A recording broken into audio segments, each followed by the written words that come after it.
There are many people that hold that Jesus never existed. These are called mythicists, and they believe that Jesus was a composite character. And what that means is that at some point, people took a whole bunch of personalities and conflated them together and produced a Jesus, and then that conflated character would evolve and actually was no such person at all. There are two versions of this. Version A is there was just the whole thing is absolutely a myth. It's Casper the Friendly Ghost, just no such person, nothing like that. The more popular expression of mythicism is that, okay, there was some guy in the Galilee, who's just a Jewish guy, and maybe a few people he was studying with, and then all this stuff is completely created, but it had nothing at all to do with him. That's basically what the argument is. There is a good reason, there is good reason for believing these things. I don't necessarily say they are true, but first let me explain the problem for us as historians. When we look at history, it is not like the hard sciences where we could, if someone makes a claim, we can then replicate it in a laboratory. We can do it again. And that's necessary in any of the hard sciences. You've got to be able to replicate the claim. Right? The problem is we can't do history over again. So therefore, we can't do it again. We've just got to look at a very small amount of literature from the ancient world and just try to figure out what happened. We can never be sure of anything, but what we're doing is we're asking ourselves from 1 to 10, what is the likelihood that this is true or not true?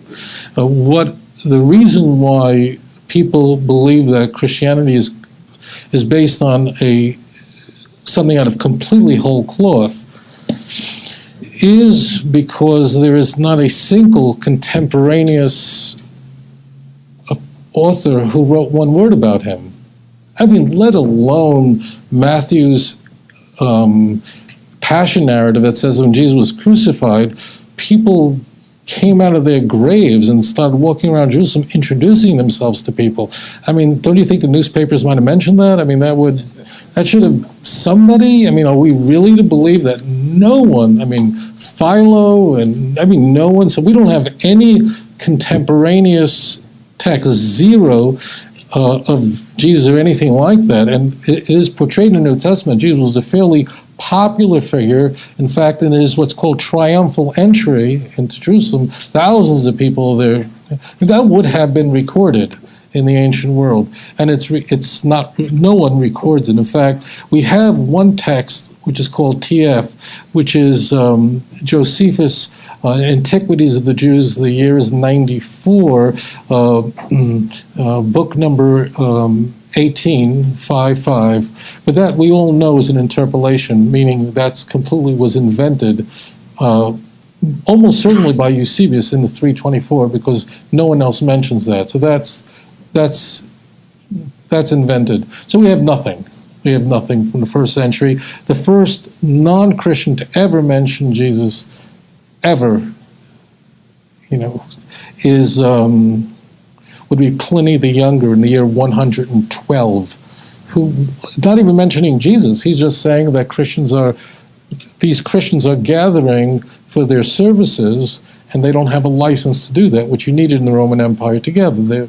And then our second non-Christian to mention Christianity, again, it's not really related to Jesus or anything like that, and that would be Tacitus in the year 114.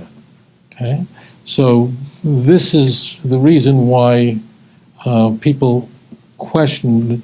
One of the things you should bear in mind is that all New Testament scholars in any university, whether they are devout Christians or they are agnostic and don't believe in God at all, with very strong force reject this completely. And they'll get really angry if you say this. You could take a New Testament scholar teaching at a liberal university And if he hears that, he'll say, you don't know what you're talking about. Jesus really did exist, even though I don't believe in God. And people wonder, well, why is it that all New Testament scholars, even if they're completely agnostic, some of them are very well-known people who've written a lot of books, why are they so forceful about this? And why is there such a consensus among scholars, New Testament scholars, that he absolutely was a historical figure, and we're trying to figure out how to get to the historical Jesus, this quest for the historical Jesus. And what people miss is that these people cannot be taken seriously, not because they're bad people, but if you tell a New Testament scholar that Jesus never existed, what you are saying to them, that means they're very biased. They're not bad people, but you are saying that you've devoted your entire life to studying Bugs Bunny. It means your life has been a waste. So therefore, when it said, well, how come no New Testament scholars, even those who are not Christians, don't believe in this? Well, the reason is because you're now saying that their life has been studying, Casper the Friendly Ghost. So therefore, don't be swayed by the absolute consensus among New Testament scholars that Jesus did exist. They have everything at stake because their life has absolutely been meaningless, because they've been studying about something else. Do you all understand what I just said? Because people often go, well, this guy's agnostic. He's written 30 books about Jesus. He doesn't believe in God, but he'll go crazy if you tell him Jesus never existed. There's a reason why. These people are not bad people. This professor at Harvard, she's not an idiot. But the thing is, you are saying to them, your life is meaningless. So they are really the worst people to ask if Jesus existed because of this bias. Okay, so do you understand that point?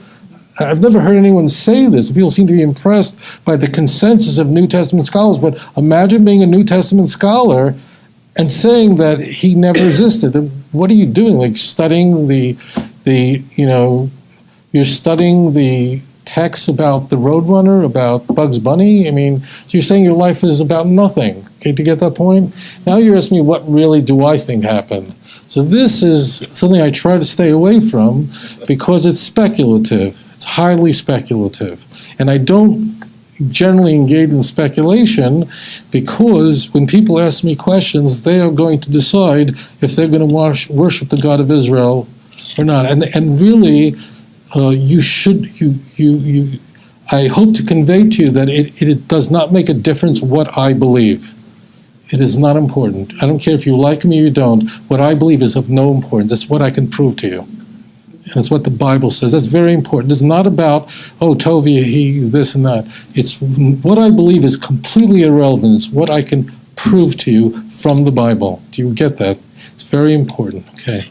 So I happen to be of the belief that if we take, it's all about likelihood. What is the likelihood there was somebody who this religion was created around, and we can say 1 being absolutely no such person and 10 being definite. No one could say one or the other. It's just what is the likelihood given the dearth of material that we have? What is the likelihood there was such a person? So I think the likelihood that there was a person who never claimed to be the Messiah, and that's why you're going to have the Matthew 16 and all these doubting passages, is, I think, somewhere around 6 or 7. I think it's more likely there was such a person that was not.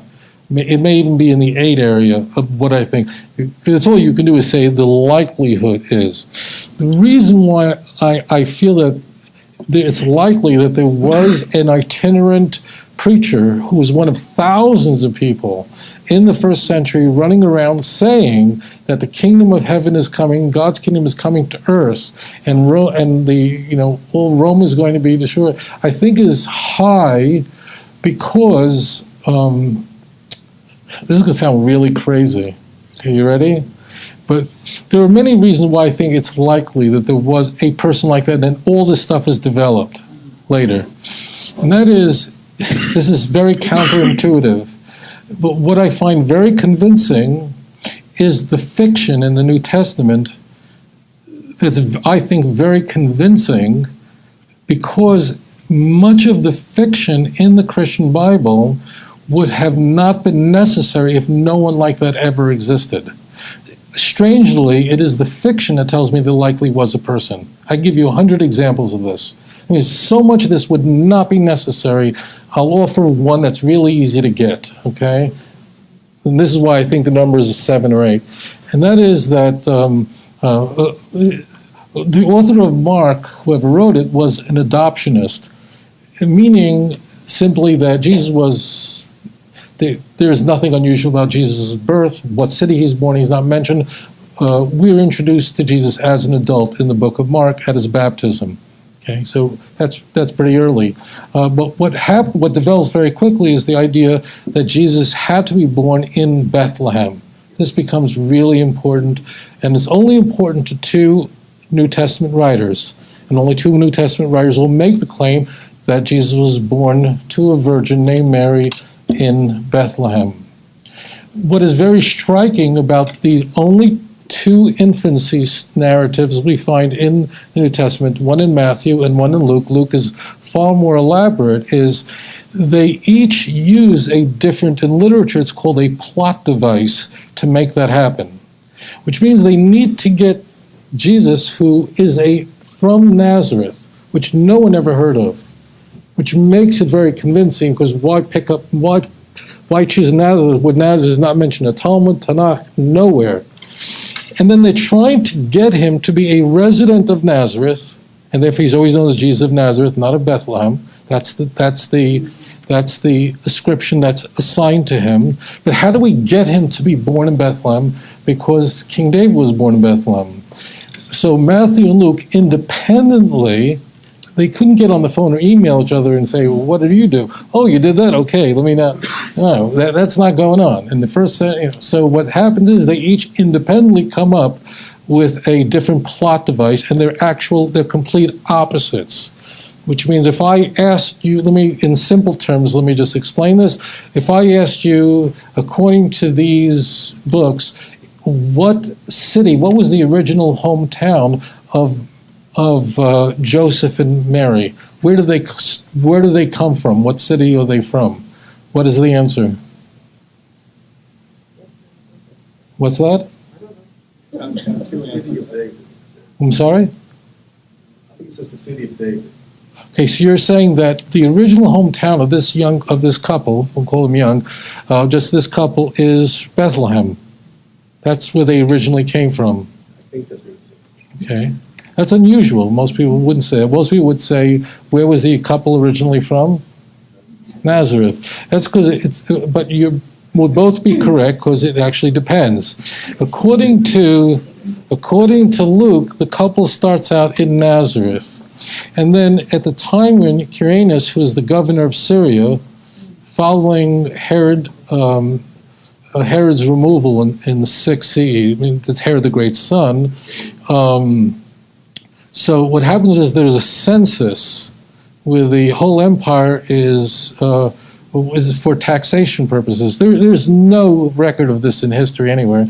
Everybody in the empire has to go back to the ancestral city from where their ancestors lived 1,000 years ago. And imagine if we said to you, you have to go back to where your ancestors lived 1,000 years ago. Where would you go? But somehow everybody, why would this be necessary? As it turned out, of course, there were census takers like we have today, but people did not move for a census. Census takers moved, okay?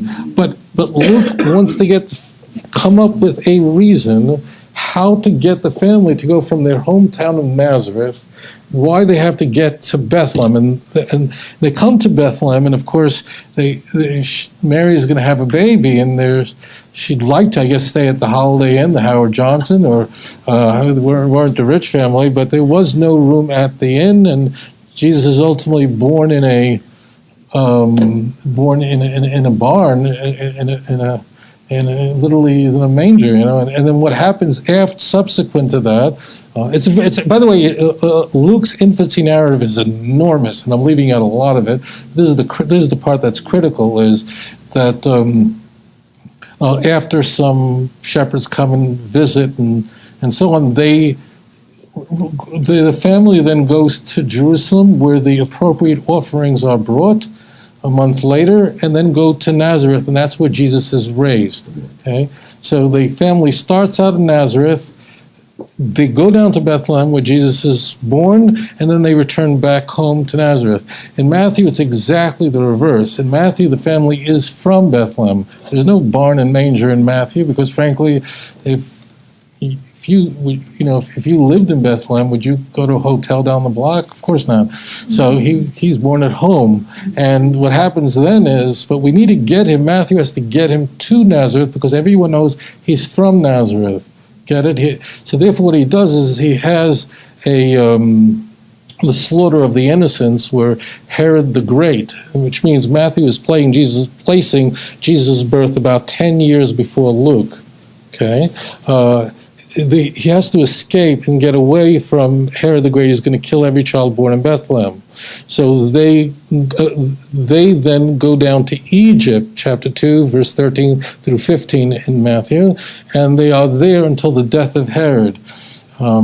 Matthew famously says, to fulfill what was said, out of Egypt have I called my son, even though the text in Hosea 11:1 is referring to Israel, not referring to the Messiah. And now what happens then is Joseph is then told by an angel that he actually can't go back home. I mean, the natural thing is now Herod the Great is dead. Great, let's go back to Bethlehem. You can't. Why? Because as it turns out, Herod's death brings about Herod's son, who was a psycho. He was absolutely out of his mind. And so the angel says to him, you can't go back home. That's not safe. Home, by the way, is Judea. Bethlehem is in Judea. You've got to go down to Nazareth because you don't want to be dealing with Herod Jr. He's out of his mind. So it's two opposite events. Herod the Great dies in 4 BCE, so therefore Matthew has Jesus born in the year about 6 BCE. Always found that interesting because that would mean that according to Matthew, Jesus was born 6 years before Christ, but that's a whole different issue. Now, why is this all necessary? Why would it be necessary? There's an example. If Jesus was Casper the Friendly Ghost, means nothing ever existed. Why would they come up with Nazareth? Who ever heard of Nazareth? And you even find that in John, in the early John, like what good thing can come out of Nazareth? So like Nazareth is nothing, And so therefore, why don't you just, if you're making it up that he's just born in Bethlehem, he's always in Bethlehem, and period. You don't need the Nazareth part. So now I give you 100 examples of this kind of, so strangely, it is the fiction that indicates to me that this is a real person who really was from Nazareth, never saw Bethlehem, was in Nazareth, and then the writers have to come up with devices to get him to be born in Bethlehem. And they actually come up with two very convoluted, they independently work, but they contradict each other. I have a whole chapter in volume 1 of Let's Get Biblical where I explore this. That kind of fiction would have not been necessary if Jesus never existed. It also makes sense that, because at the time, as it turns out, there were thousands of people who were running around saying, who were what we would call today proclaiming an apocalyptic eschatology. That means God's imminent kingdom would be coming to earth, and the world would not come to an end, but the empire would come to an end, and God's reign on earth would come about. And not only that, it's happening soon, it's happening imminently. That's why we find in the Gospels, only in the Synoptic Gospels, that this generation will not pass before this happens. Many of you sitting here will not taste of death until it happens. So the thinking then was, it's happening. Okay, apocalyptic is a Greek word. It just apocalypse it just means revelation. That's all it means. In fact, that's the first word of the book of Revelation. It's apocalypse. So the idea was, and that's exactly what would have gotten you crucified. If you had done anything else, robbed a bank, killed somebody, they would not crucify you. Crucifying was reserved to make an example out of you because you sought to overthrow the empire.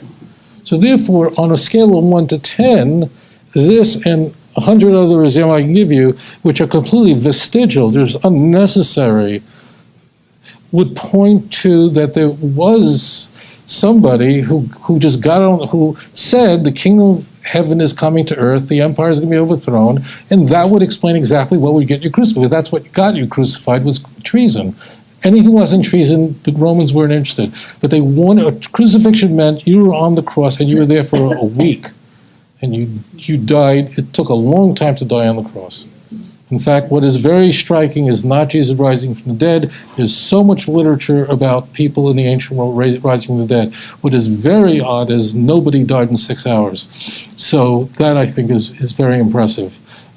It's very impressive that he could die that fast. But in the ancient world, people would languish on the cross for 4 to 7 days, standing there absolutely naked, defecating on themselves. Was absolute humiliation, and they finally died. They were not buried. Their bodies were then eaten by scavengers, so they were even deprived of any kind of burial, and then eventually whatever remains was thrown into a common grave. That's the purpose of it. So the purpose is you were walking, this is described vividly. I mean, you were walking to Jerusalem and you saw people just on crosses all over the place. It sent a message: do not mess with the empire. Okay? So that's why I think I put it in the 7 and 8 area. Okay? That's what I find very compelling. And it makes more sense than just, there's no reason to invent it when there were in fact so many people who were crucified for exactly that.